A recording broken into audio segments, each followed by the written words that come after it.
Ovulation is a part of the menstrual cycle when the ovary releases a ripe egg, or ovum. Inside the ovary are hundreds of thousands of follicles. Each follicle is a hollow ball of cells with an immature egg in the center.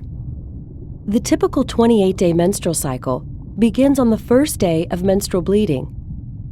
During the first 7 days of the cycle, a few follicles begin to grow at the same time.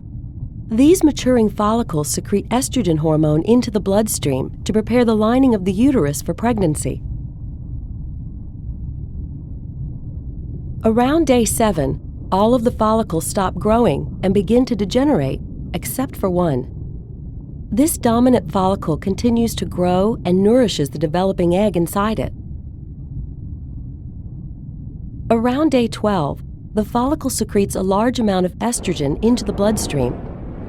When the estrogen reaches the hypothalamus and the pituitary gland in the brain, the anterior or front part of the pituitary gland releases a huge surge of luteinizing hormone into the bloodstream.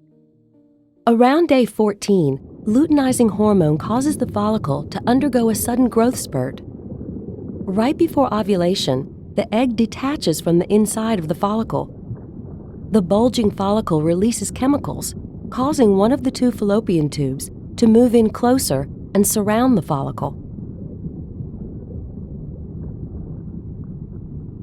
The follicle swells until it bursts open, ejecting the egg and fluid from the follicle into the abdominal cavity. In response, the fimbriae, tiny projections at the end of the fallopian tube, sweep across the ovulation site and pick up the egg. Microscopic cilia on the fimbriae's surface transport the egg to the entrance of the fallopian tube. Inside the walls of the fallopian tube, muscular contractions gently push the egg towards the uterus. After ovulation, the egg lives for 12 to 24 hours, so it must be fertilized by a sperm from the male during this time for a woman to become pregnant. If it's not fertilized, the egg dissolves away and is shed along with the uterine lining during menstruation.